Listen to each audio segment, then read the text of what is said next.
Thank you so much for that. And I mean, two things. The first one is, I guess, my contribution here is to remind everyone that there are no free lunches. And depending on how I do, it will be the cost of the lunch. The second thing is, throughout the morning, I kept thinking, why was I invited to summarize this, right? I mean, I feel sort of like the third officer in an oil tanker asked to summarize the conclusions on a speedboat conference. That is how it feels coming from the World Bank. We just had our annual meetings in Washington, incredibly well attended, the first in-person annual meetings after 3 years of pandemic. And given everything that's going on around the world, we have a very strong turnout, close to 12,000 registered guests. And I wanted to start by sharing with you a little bit of the things that I picked up there, and maybe, because after all I work for a development institution, and maybe from there build it up and bring it towards what I learned and I heard this morning.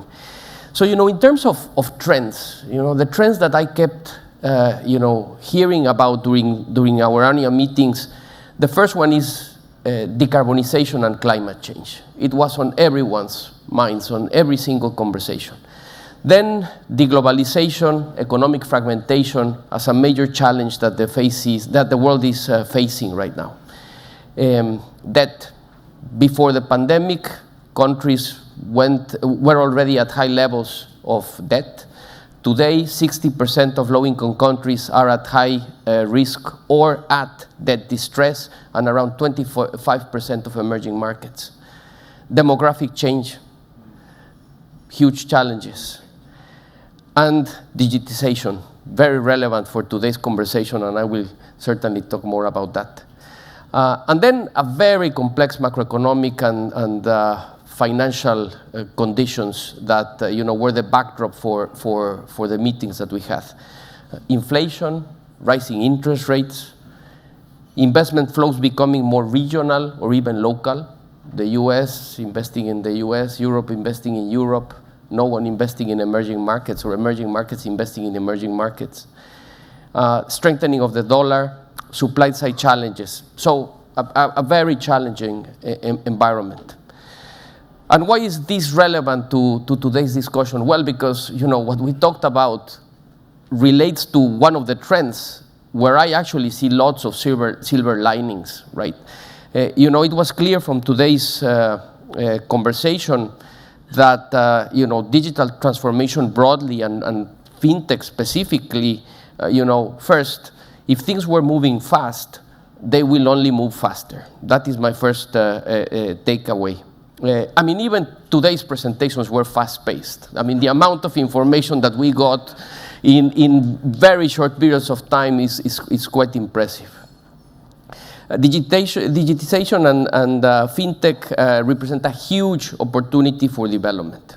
I mean, we heard that 650 million people in India did not exist, and today they have an ID, a digital ID, they exist, and not only that, 400 million bank accounts were open in record time. I mean, just thinking about those numbers, I mean, it's mind-boggling. The opportunities that come from that are mind-boggling. The opportunities for better lives, the opportunities for poverty reduction. Processes and requirements are becoming faster and cheaper. Know your customer from hours to minutes. I find that impressive.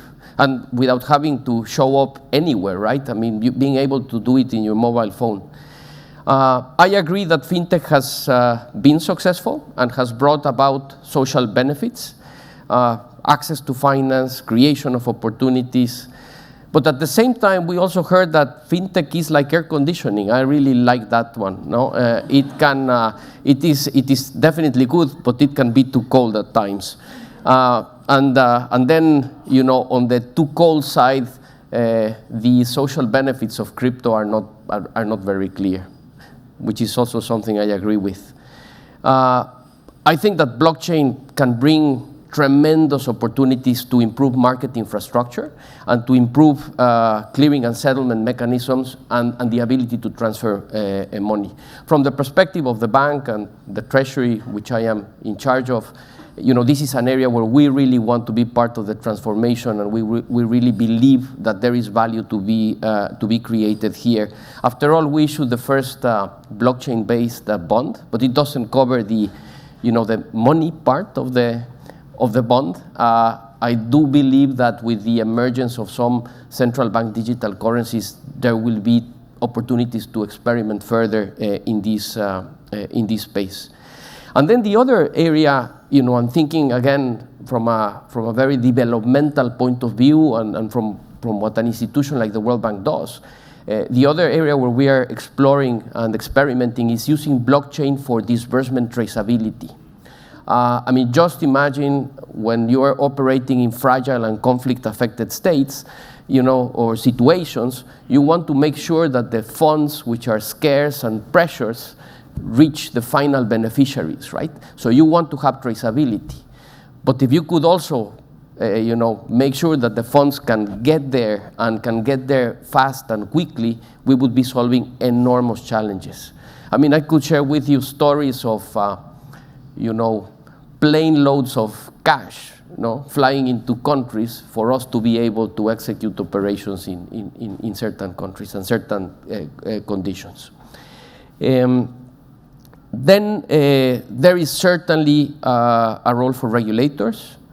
Damn if you do, damn if you don't.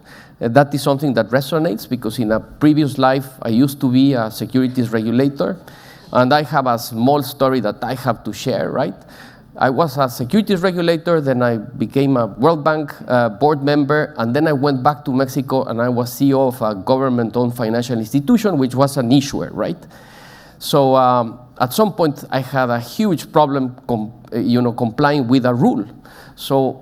And the rule made no sense. So I picked up the phone and I called people that I knew very well, because they had worked with me, under me in fact, in the Banking and Securities Commission, and I say, hey, there's this rule, it makes no sense. You need to do something about it. Who came up with that?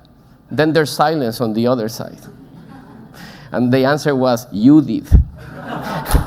So guess what? The way I see this is there is a need for balance, right? There is a need for balance. And it's regulators are in a very tough situation, right? There is a need for regulation, but we cannot throw the baby out with the bathwater, no? Regulation needs to allow for developments to continue, because there is value to be created for society from these innovations. So that is going to be a challenge. And then there are new and emerging challenges for sure on data protection, on cybersecurity. These things are far more relevant now than ever before. So yes, I think that regulators will also need to be disrupted, and institutions like the World Bank will also need to be disrupted. And maybe this goes to one of the major takeaways, right? Because if institutions do not disrupt themselves, someone else is going to disrupt them anyway, no? So I guess with these comments, I will leave you, because otherwise I will make lunch even more expensive. So thank you so much, and it was a pleasure being here with you this morning.